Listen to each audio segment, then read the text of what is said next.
Blog Talk Radio.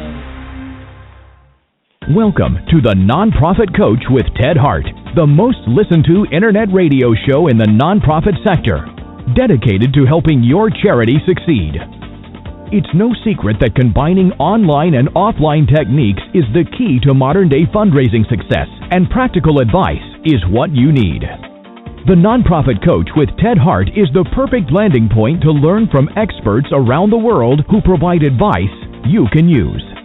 Ted Hart is without a doubt one of the foremost nonprofit thought leaders, also a successful author. His books range from successful online fundraising to the use of social media and how to make your nonprofit green.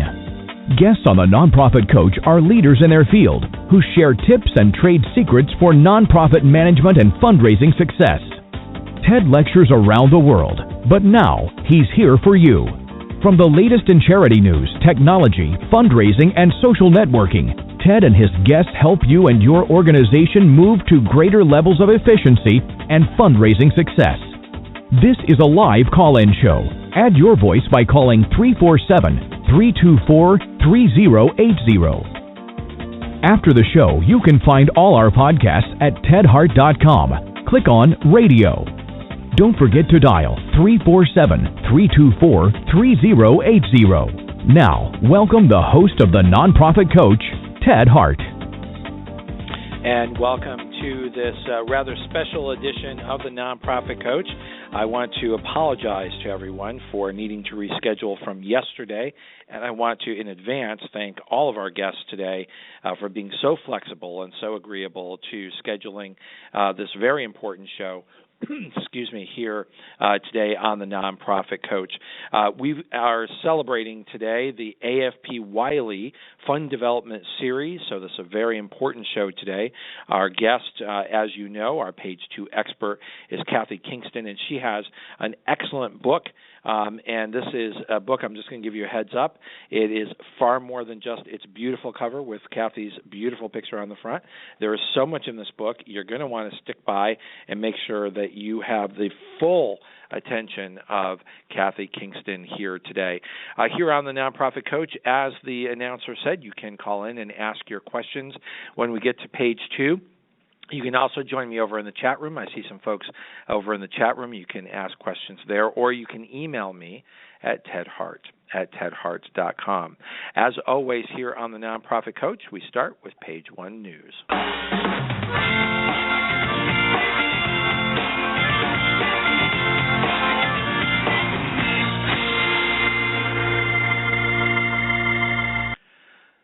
Every month here on the Nonprofit Coach, we have the opportunity to have one of the experts from CFRE International here with us to give us the CFRE Minute. Welcome back here to the Nonprofit Coach, George Hamilton.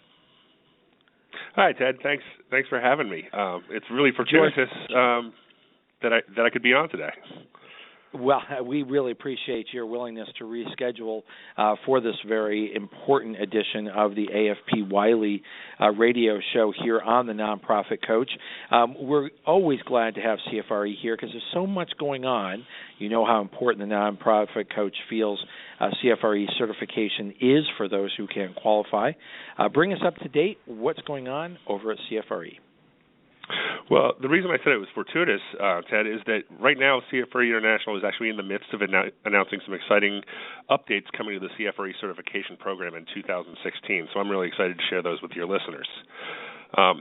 What's happening basically is that based on our recent international job analysis research, and also in looking at the maturation of the global fundraising profession over the last years, CFRE will be updating the test content outline, the resource reading list, and also the application requirements for initial and recertification. And these updates will go into effect in January 2016. So it's important for our listeners to know this is a lot of change for those who are looking to qualify. Can we start off with substantive changes at the application level? Sure. At the application level, and first I want to stress that the CFRE exam itself tests for baseline knowledge of best practices in ethical fundraising that candidates should have mastered by the time they've achieved 5 years of employment. the exam will continue to test knowledge at this same level. So there's not going to be a change in terms of the level of knowledge required to pass the CFRE exam. The changes really come in. Fundraising has changed over the last few years, so it's only right that the exam and reading and other materials would update. So how about the application? I'm sorry. Yeah, there's changes to a few different sections of the application. First, in the professional practice section, that's the section that actually measures how long somebody's been in practice. For initial certification, the minimum number of points in that area is actually being reduced from 60 points or 5 years of experience down to 36 points, or the equivalent of 3 years of employment as a fundraising professional. What we found is that young professionals are coming into the sector today. They have a lot more formal education and development in nonprofit management, and that was simply not available when the credential was first established in 1981. We're seeing an increased number of established professionals that are transitioning into fundraising later in their careers, bringing with them years of transferable experience in addition to education, as you know, in the form of workshops, conferences, symposia, and fundraising, things like that. Now, what this really represents is an accelerated track. We're going to be advising folks that, you know, unless they have a substantial background in development in terms of a bachelor's degree, a graduate level degree, or at least a graduate level certificate, or they are coming with a significant set of skills that are transferable, they really should wait until 5 years. But we've seen such a proliferation of folks entering the field with undergraduate and graduate degrees already in hand that we feel that those educational experiences and the depth of those educational experiences, coupled with 3 years of fundraising employment, really accelerates their knowledge of best practices in ethical fundraising, and will allow them to be successful on the exam at that accelerated pace. Well, I have to say I agree with this change because I think that what is required to be successful as a fundraiser is now required at an earlier age in your development, and I think sort of maybe it's a bit more baptism by fire, but I think the experiences that people have earlier on in their career are deeper and richer now than they were back in 1981. So I think giving those people who have had accelerated experience that might have in the past been seen at the 5-year level is now seen in a lot of professionals at the 3-year level. Why not give them the opportunity to prove their proficiency by sitting for exam? Right, exactly. And in no way do we believe that this will diminish the credential in any way. No. Because the exam will still test at the 5-year level, and the required education and performance requirements within the application are not changing. You know, it's still going to be a very, very challenging test that will really measure mastery of best practice in ethical fundraising. Yeah, I think this is terrific to give those who have had those experiences and can prove it by sitting for exam to sit earlier without requiring them to just sit around for 2 more years.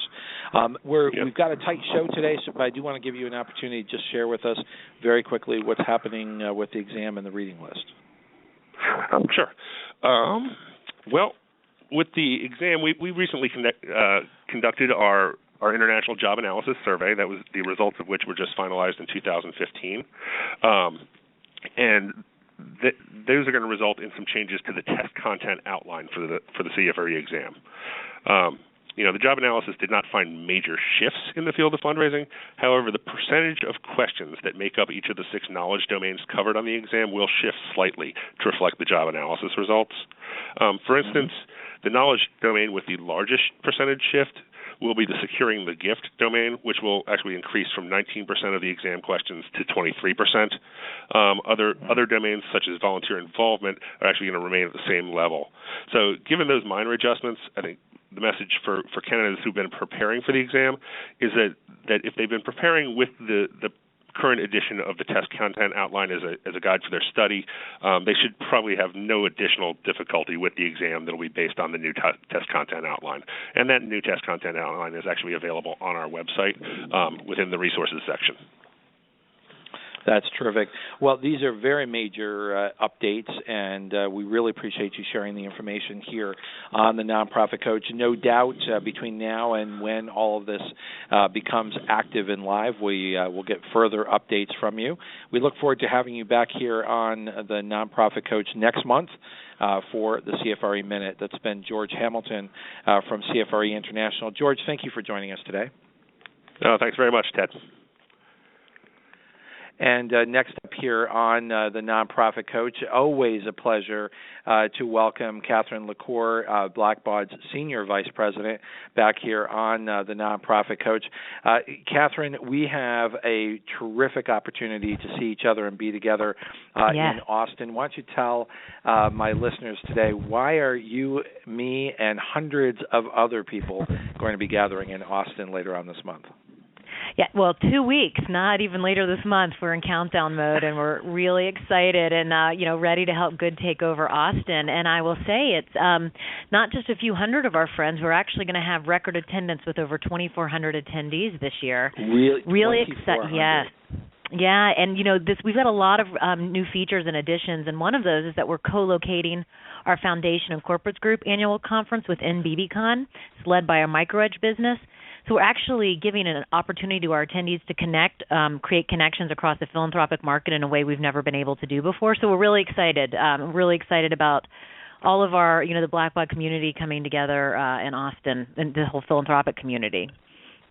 And, of course, Catherine, the Nonprofit Coach radio show will once again, which has become the tradition at Blackbaud, to have the Nonprofit Coach live from the convention floor in Austin.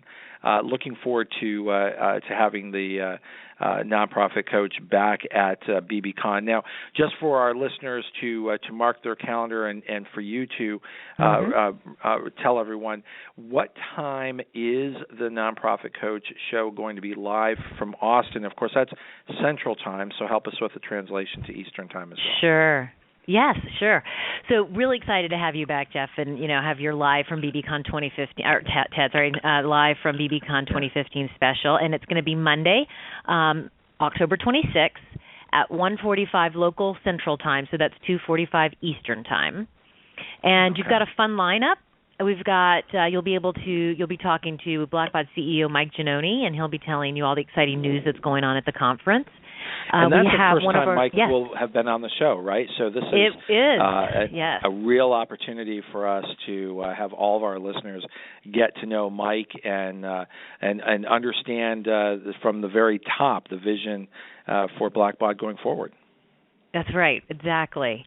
We're also you're going to have an opportunity to speak to our two leaders in our research, delivery, operations, and product development areas, Kevin McDearest and Mary Beth Westmoreland. We're going to talk about the vision to empower the modern organization and talk about our latest cloud and technology innovation. So you'll have Mike, who you can talk to about the vision overall, and then you'll be able to get down and dirty about some of the technology innovations that we're talking about at BBCon with Kevin and Mary Beth. And you know how much here on the Nonprofit Coach we love getting into all that techno geek, and what better place than to do it right on the floor of BBCon. Thank you so much for coming back here on the show, Catherine. I can't believe, it's actually less than 2 weeks now that we're going to be down there at the Austin Convention Center. So all of my listeners, please make sure that I think it's bbconference.com. Is that correct? Is the website? That is correct. So still time to register there, and they can follow us at BBCon on Twitter as well. Largest BBCon ever.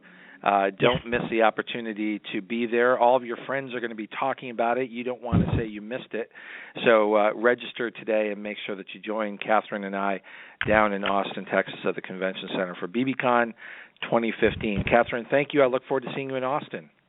Thanks, Ted. See you in Austin. See you there.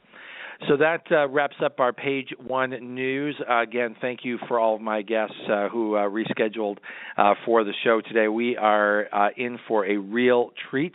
We're going to come right back to the Page Two expert today, Kathy Kingston, and her terrific book, A Higher Bid. We'll be right back.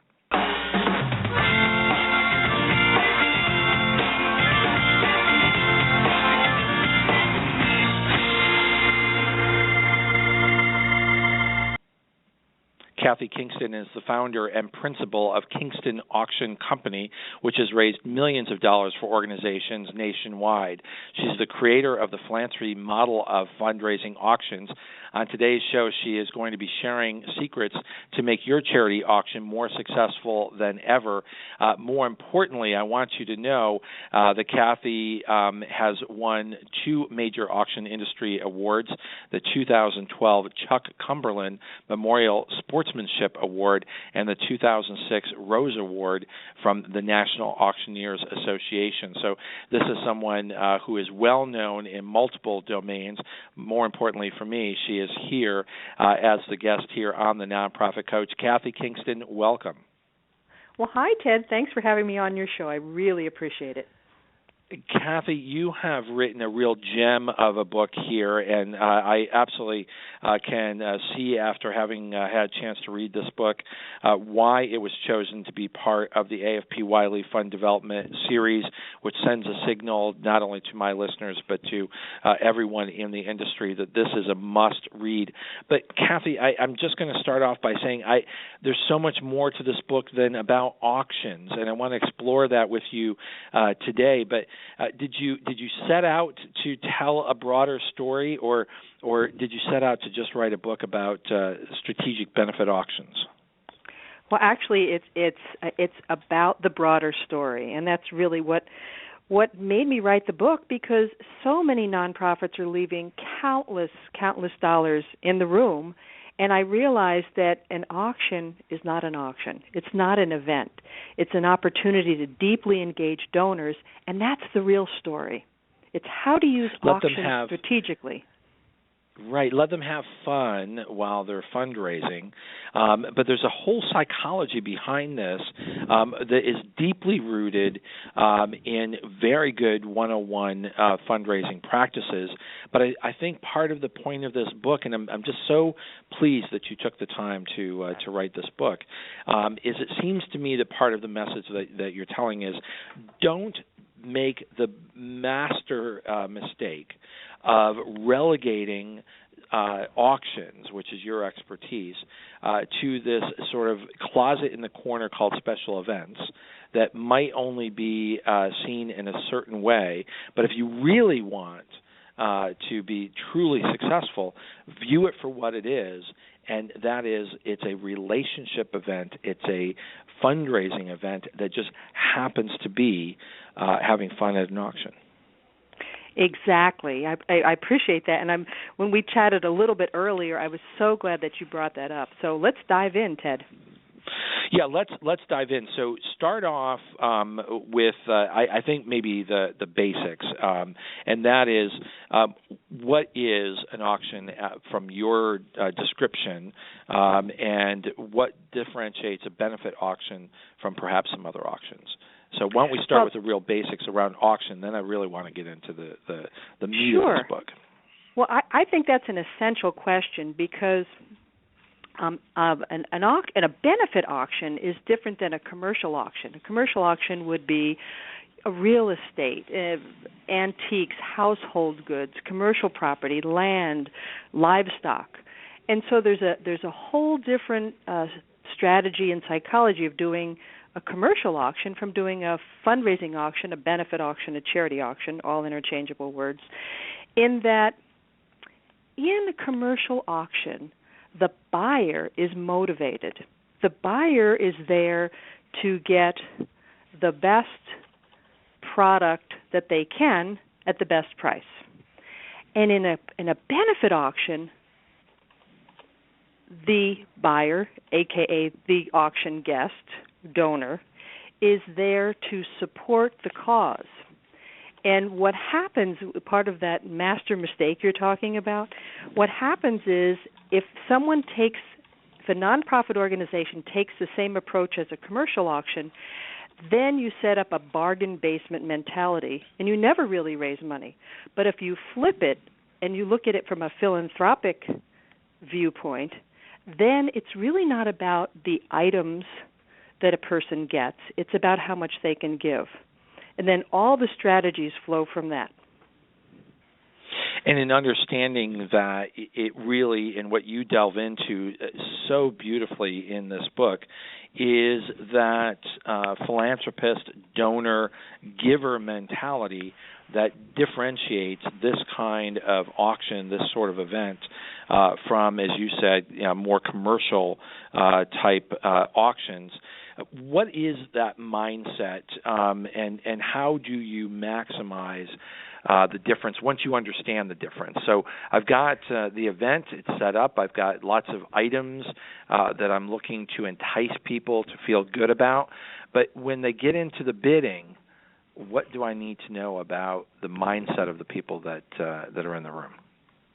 Well, I think very simply it's about the people and how you really focus on what I would call audience development for your benefit auction. Because, and myself, and I'm sure there's a lot of other benefit auctioneers listening across the country, across the world, that we know we could sell an empty wine glass, or I've sold a tangerine for thousands of dollars, because it's not about the item, it's about how to engage the bidder, because it's not about what they're going to get. It's a vehicle to raise money. So in terms of I would call that philanthropic mindset, it's actually starts long before auction night in helping your guests understand the real reason. And I'll have to tell you a little story. I do a lot of consulting, preparing boards, auction committees, and sometimes I'll review some of their promotional materials, and I'll look at the save the date card, Ted, and it'll say Fall Follies, or blue jeans dinner, and we have no idea what that means. There's no, if I could just be a little bit on the edge here, there's no F word, there's no fundraising word in the promotion. So yeah. I like to encourage people to prepare the guest to be generous first and foremost. Prepare to be generous. Let them know what. This is not meant to be sort of a stealth event. To really be successful, you want to gear people up to think about those items, to promote those items ahead of time, to get excited, to even, and this is one of the secrets, isn't it, is to get competition, to get people excited about giving. Exactly. That's part of, why auctions are a lot of fun, because people get caught up in that bidding fever. But that only happens when you have the right people in the room with the right approach, so they know that their gift is going to make a difference to all the different programs and services that the auction will fund. But long before that, I want to just jump in with another secret, if I could, Ted, and that is the secret that donors and bidders have changed just in the last couple of years. What we're finding, especially with some aging demographics and some shifting mindsets about giving, that who really wants a silent or live auction item anymore? Not too many people. So we're seeing smaller silent auctions, much more highly curated auction items, silent and live, so they match the exact profile of the guests. And then there is a whole group of folks who come to auctions that they want to make a difference, but they don't want or need another thing. So we see the emergence now, a huge emergence of what we call the fund a need or to fund the future, a special appeal, a paddle raise. And I would say that is the biggest news in auction fundraising today. So is this because people have less time? They still want the fun, they still want to be involved, but they don't. I think auctions and events are becoming much more streamlined today than they might have been in the past. Exactly. And if you use your auction as a donor engagement, a donor cultivation tool, and you help people understand how their dollars can make a difference from the auction and beyond, and then you offer the opportunity to give at a level that's meaningful for you, what we call the fund a need, we're seeing that the revenue from the fund a need at the auction far is outstripping silent and live auction revenue. And yes, go ahead, please. Well, I was just going to say in that moment, and you and I have been involved. You far more than I have, but I've run a lot of auctions, and it is that exact moment that spells the difference between the bargain seeker and the donor. Because when you're in the moment, I think it is first and foremost the bargain seeker who showed up. Who is hoping that maybe that tonight's the night I'm going to get that bargain. But they're going to keep bidding, and they're going to bid against each other, and they're going to keep going. And part of that story is I'm supporting a good cause. Exactly. And one of the big new trends that I'm seeing, and I think listeners will appreciate this, is that bidding actually starts months prior to your auction. If a savvy auction committee, a board, is really interested in raising more money with a silent and live auction, you must pre-promote those live and silent auction items far ahead of auction night. Because the big difference I've seen as an auctioneer is that very few guests come prepared to bid unless you do that for them. So that if you have a multi-course dinner paired with wine and with a great chef and a great place, that, it's on a certain date, you've got to get your group together. That's hard to do in the 2 minutes, 3 minutes it takes auctioning the item. But if you prepare your guests, if you send the catalog, if you do your social media, if you make personal calls to people who like that kind of item, or maybe they like to buy trips, whatever, then you prepare your guests to be very, very generous. And in being generous, part of that drive to being generous is the IRS tax deductibility and the rules that follow regarding that. So, Kathy, we're going to take a really quick break. When we come back, I'd like you to make sure that our listeners know what do you need to know as a nonprofit in terms of receipting and making sure that the legal compliance of an auction is well in hand. And we're going to be right back with Kathy Kingston.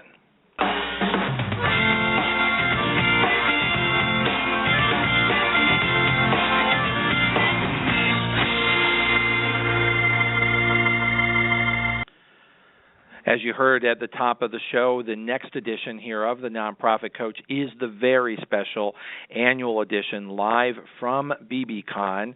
We will be in Austin, Texas with the Nonprofit Coach. That is going to be at 1:45 local Central Time. Mark your calendar. It's 2:45, so a different time, not the regular 12 noon Eastern time for the Nonprofit Coach.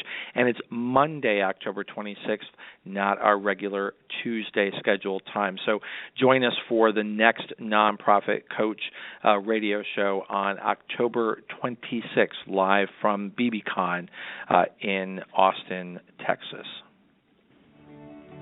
Have you ever wished you could take back an email you sent to the wrong person? Or have that nagging feeling that your confidential message was forwarded without your consent? Do you sometimes email sensitive data even though you know most email isn't secure? And we all have, because we're busy. And because in the world of email, there are no takebacks. Until now.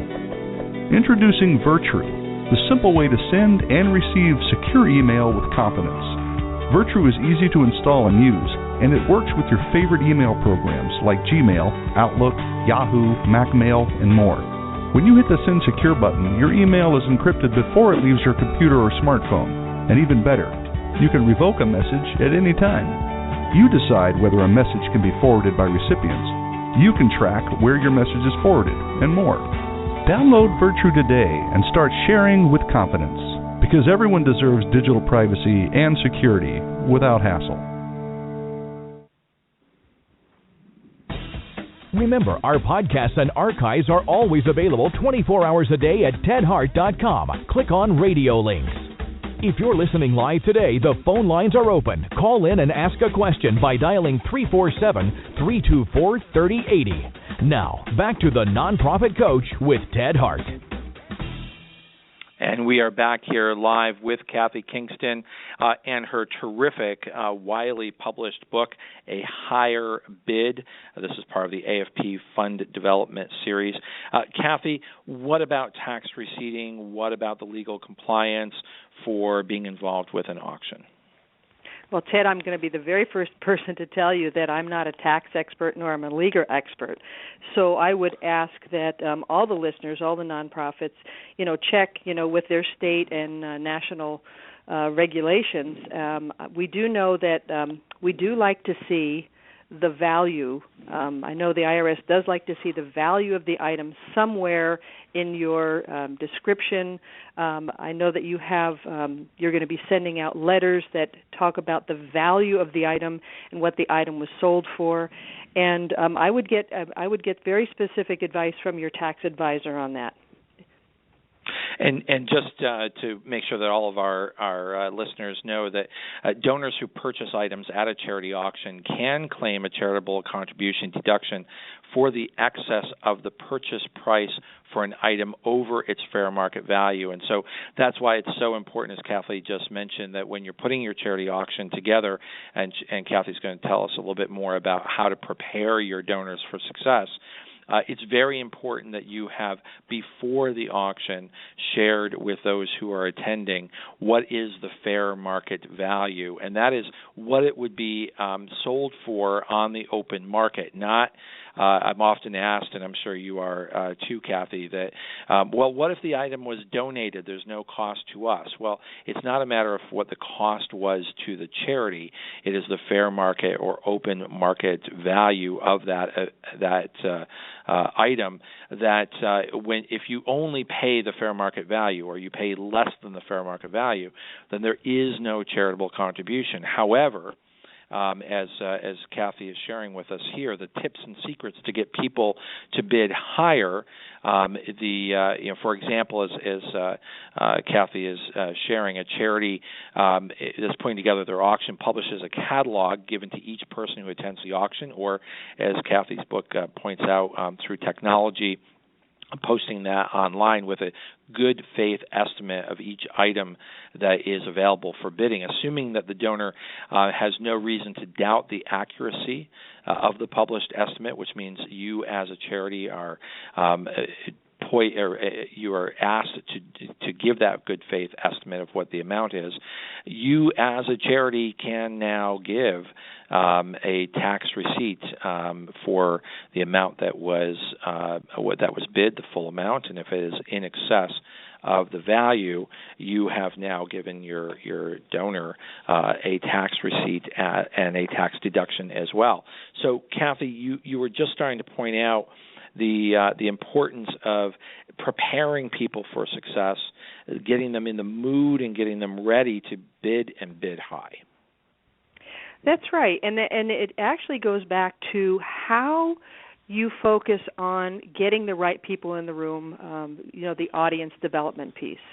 And, it's probably one of the number one questions, Kathy, how can we make sure we have donors that are going to bid high and also be very generous in the fund to need? And a little secret that I like to share with your audience is that, you get what you measure. So many groups already have a committee or a team in place for item procurement. I'd like to suggest that you have a separate group that's going to focus completely on audience development. And in my book, A Higher Bid, I have a huge chapter with lots of tips and strategies on audience development.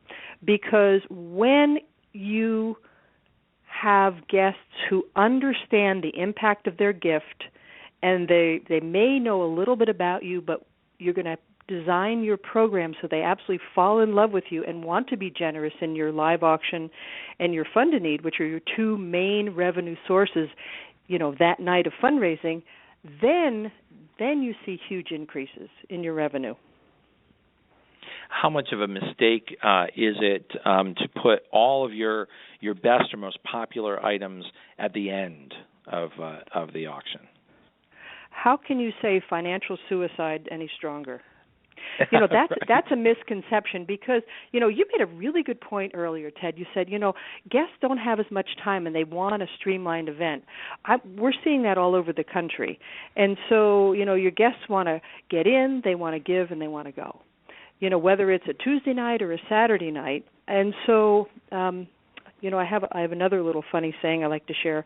It's one of my cardinal rules for fundraising auctions is no BS, no boring speeches.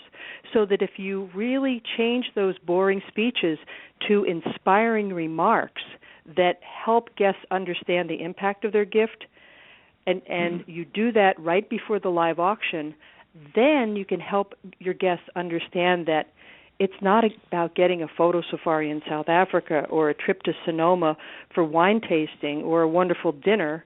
It's really about changing lives. Right, and in doing that kind of prep work, staging your auction so that people are comfortable, people know exactly how am I paying, how am I expected to pay, what credit cards are you expecting. And one of the things that I always share with folks is have a couple of good items early on in the auction that you really have every reason to believe people will want so badly that they will overbid, because then the audience is getting in the habit of overbidding. If every item early on in the auction is a deal, the group mentality will oftentimes suppress the bidding to get the deal. Well, I'm going to be so bold to say if you have any items that you even think could be a deal, get them out of your live auction, maybe even get them out of your silent auction, and use them as a door prize for your volunteers for your thank you luncheon that you do for the auction.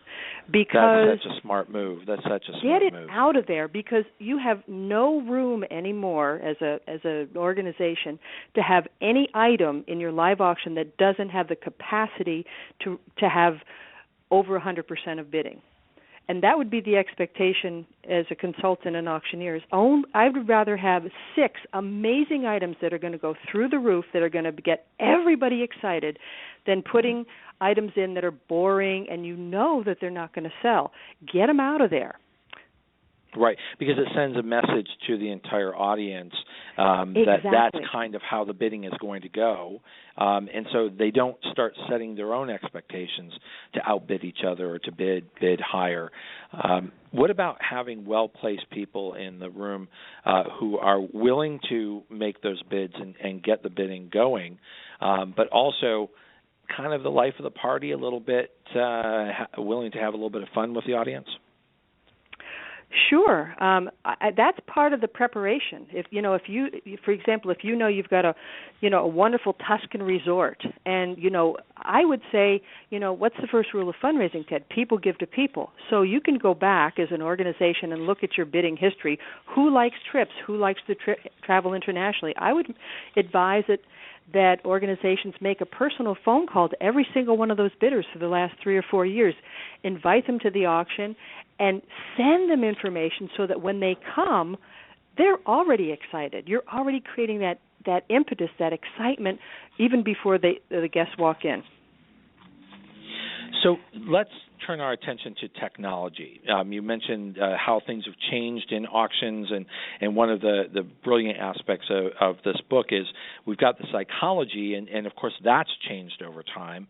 But how do you leverage new technology? What's out there? What really works? Or what's just an annoyance to your audience? Well, I think one of the big pluses for technology is the advances in the fundraising auction software, and there's a number of wonderful companies that provide really a soup-to-nuts approach, so that if you think of every bazillion detail that happens in an auction, many of these fundraising auction software technology companies have thought of that and actually created software for the entire benefit auction event.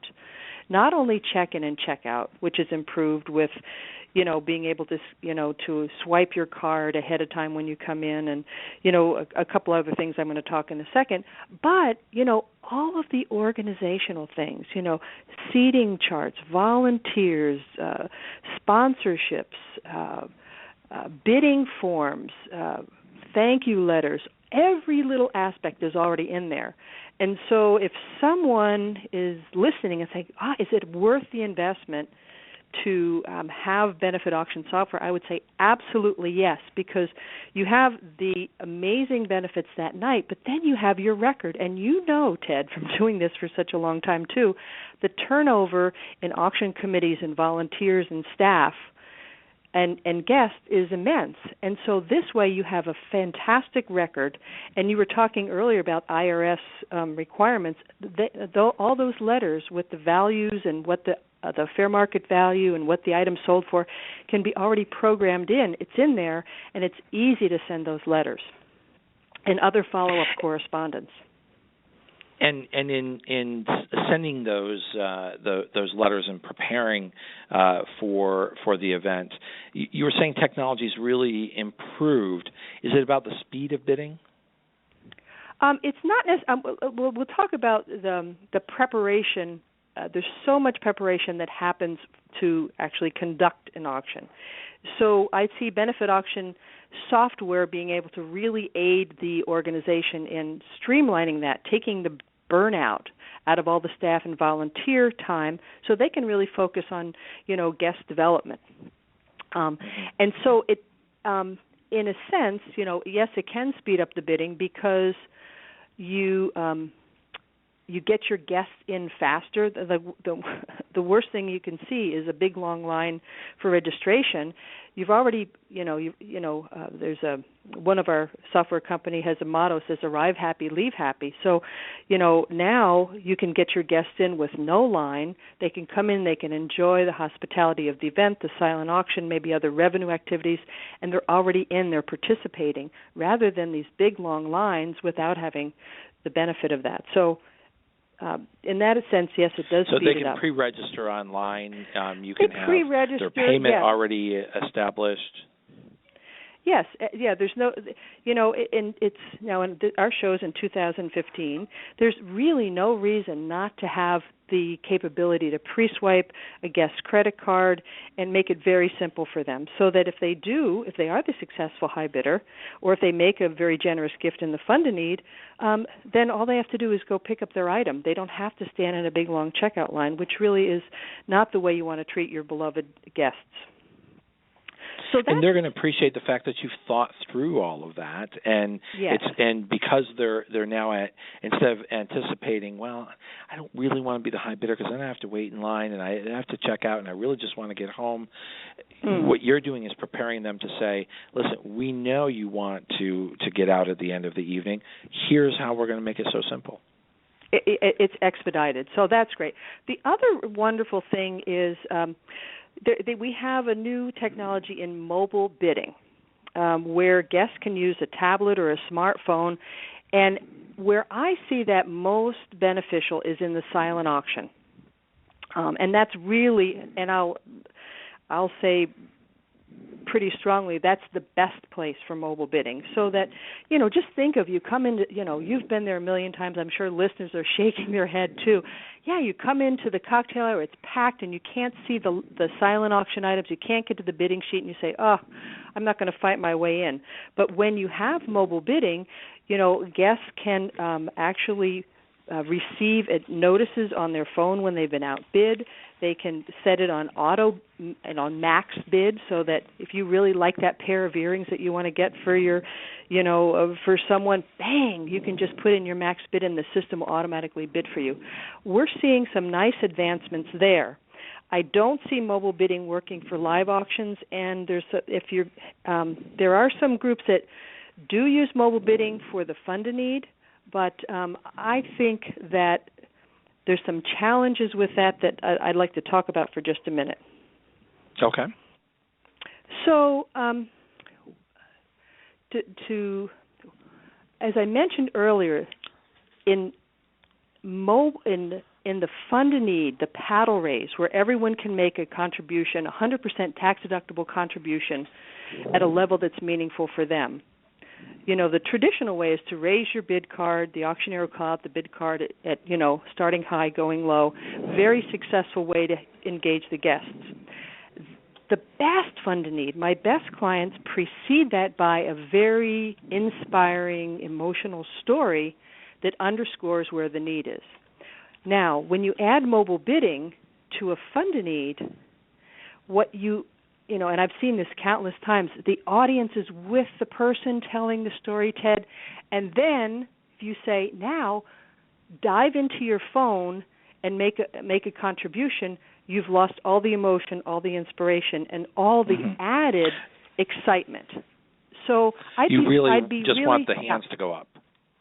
Well, you know, as an auctioneer for doing this for such a long time, I have not seen a better way other than a hybrid way where you ask people to raise their bid cards, get that excitement, keep eyes forward, keep the emotion and the energy going, and then when you're done, if you want to use the mobile bidding as a way to gather funds at the end of that inspirational part, that's probably the best way that I've seen it done.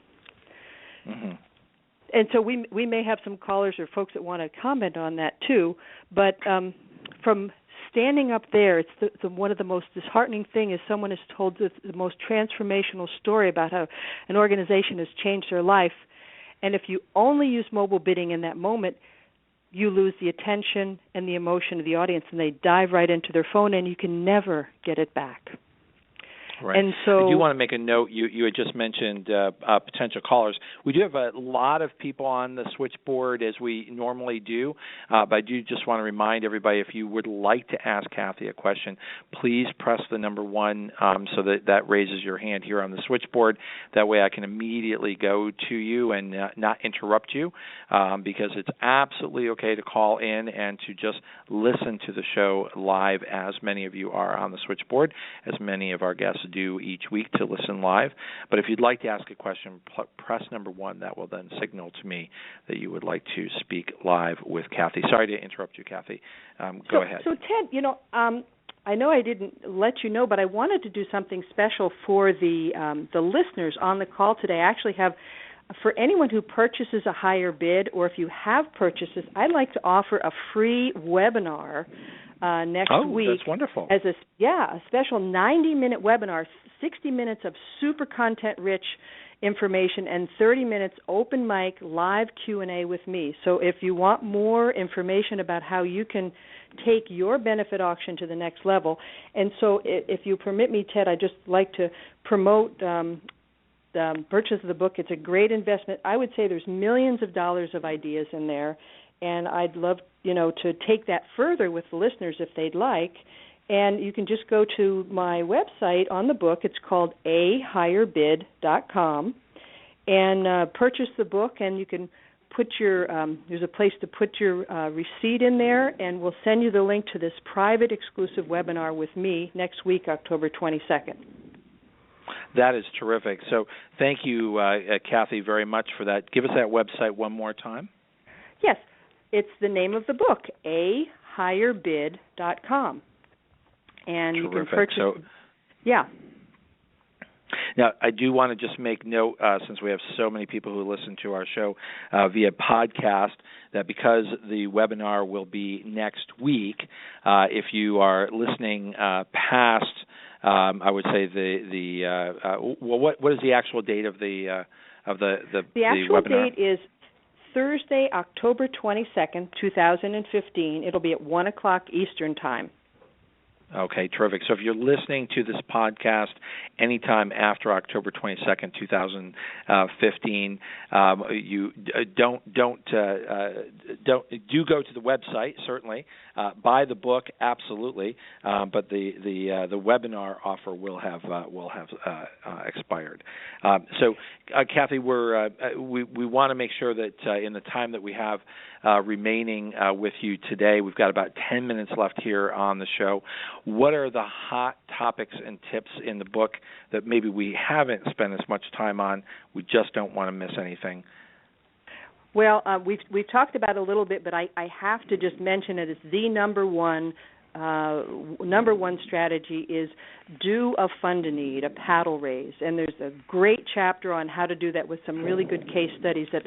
That way, you know, even if somebody doesn't want a silent or live auction item for competitive bidding, you can create a culture of giving with collaborative giving at the fund-a-need. And so I would say that is number one.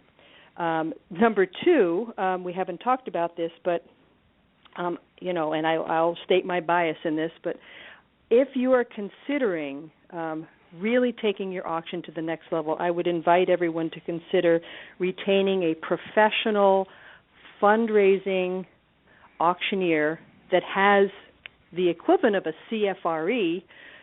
In our organization, the National Auctioneers Association, we have a certification called the Benefit Auctioneer Specialist. And I was actually involved in designing a study a couple years ago, Ted, and we found that auctioneers who have the National Auctioneers Association, BAS, Benefit Auctioneer Specialist professional designation, raise twice as much money for their clients as auctioneers who do not.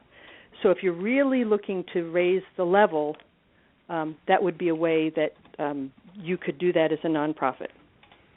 Well, and I'm sure that one of the reasons that they're so successful is because they've already read your book. Well, we certainly hope so. Thank you so much. And I did want to mention on my special gift for everyone, if someone who's listening has already bought the book, just send me an email and we'll send you the private link to the webinar. And my email is Kathy@KingstonAuction.com. That's Kathy with a K and a Y, Kathy@KingstonAuction.com. Well, Kathy, that is a terrific offer, and we really thank you an awful lot for providing that for our listeners. And certainly I want to encourage everybody to make sure that they do get this book because, as I said at the top of the show, and I've made the case several times here, this is much more than just a how to do auctions because it really is about the psychology of donors and bringing them to the table and inspiring them to give even more.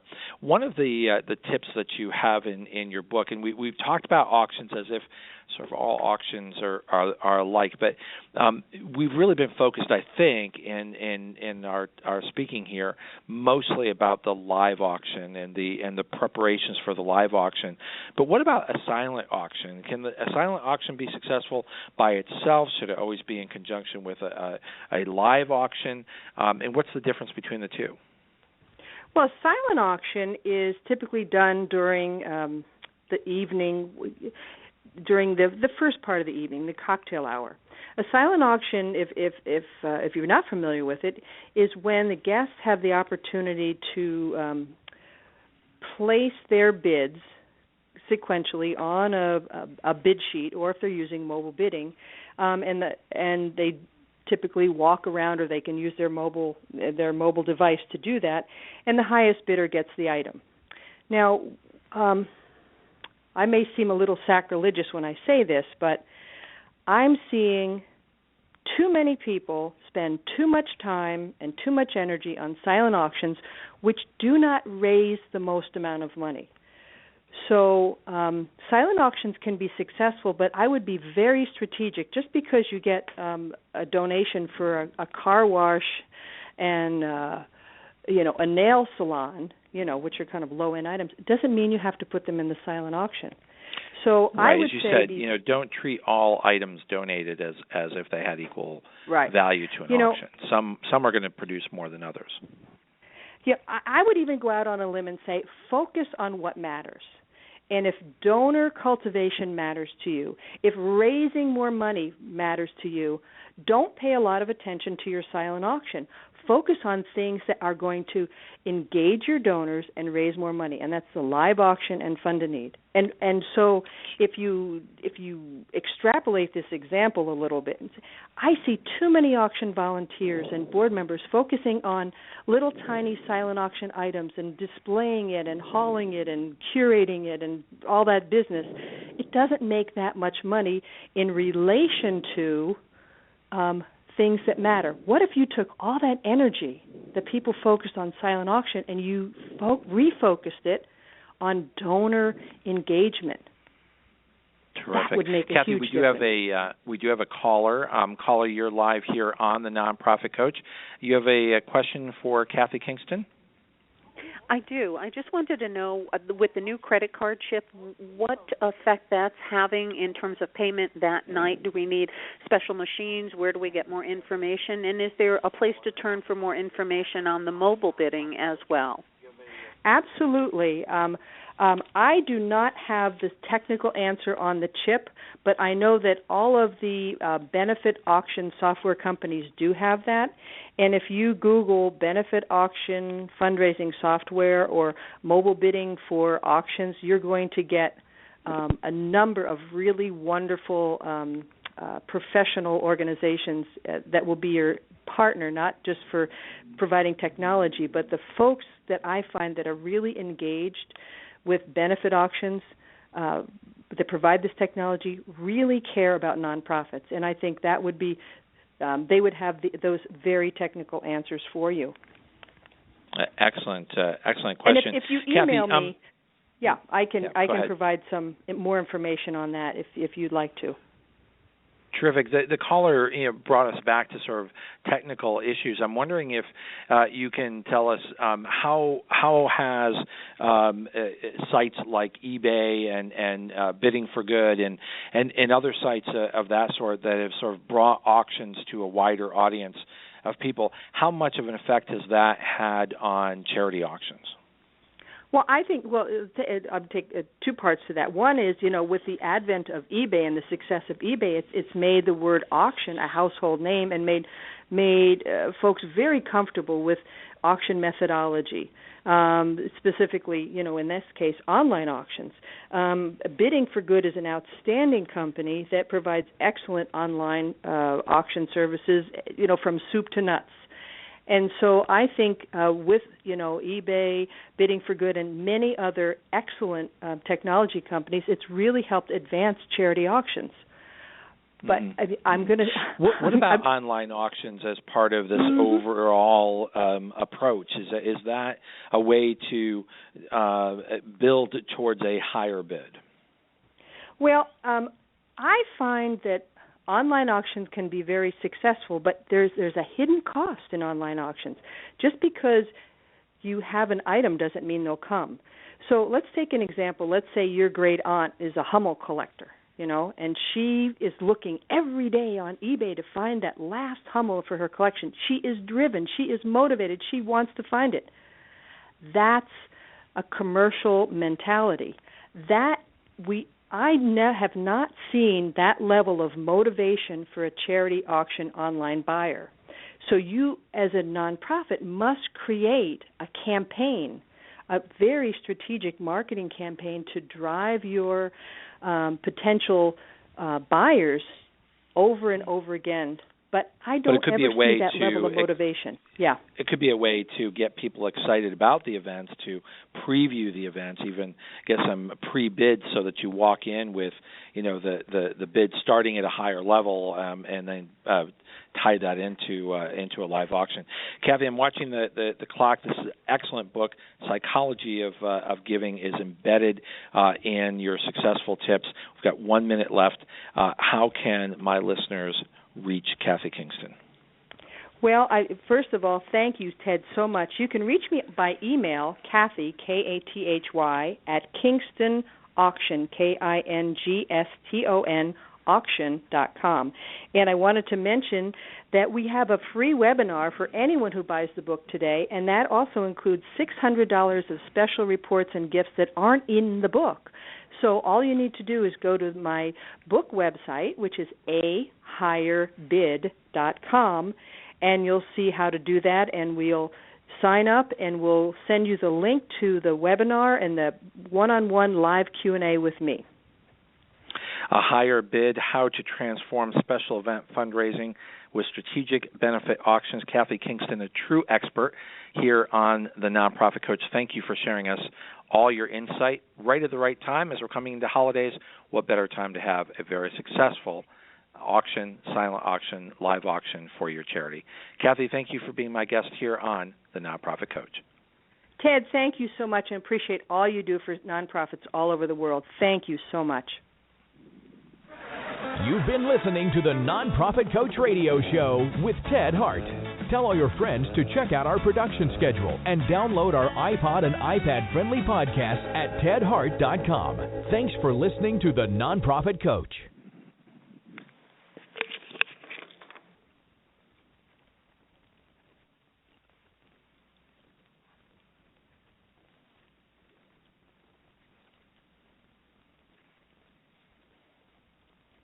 When it comes to cleaning your house, who doesn't wish un galán with a trust fund swept in and passed the mop to your evil stepmom like in the telenovelas? Hola, it's Chiquis here, and although life isn't always like in the soap operas, Fabuloso does bring a clean that's always over the top. Get your home dramatically clean anytime you like, without any evil mama drama. Just long-lasting lavender freshness. That's Fabuloso, taking the drama out of any mess. Fabuloso's 2x concentrated formula provides 2 times more active ingredients versus non-concentrated Fabuloso Original. Use as directed. Hey, it's Ryan Seacrest. Life comes at you fast, which is why it's important to find some time to relax. A little you time. Enter Chumba Casino. With no download required, you can jump on anytime, anywhere for the chance to redeem some serious prizes. So treat yourself with Chumba Casino and play over 100 online casino-style games, all for free. Go to ChumbaCasino.com to collect your free welcome bonus. Sponsored by Chumba Casino. No purchase necessary. VGW Group. Void where prohibited by law. 18 plus terms and conditions apply.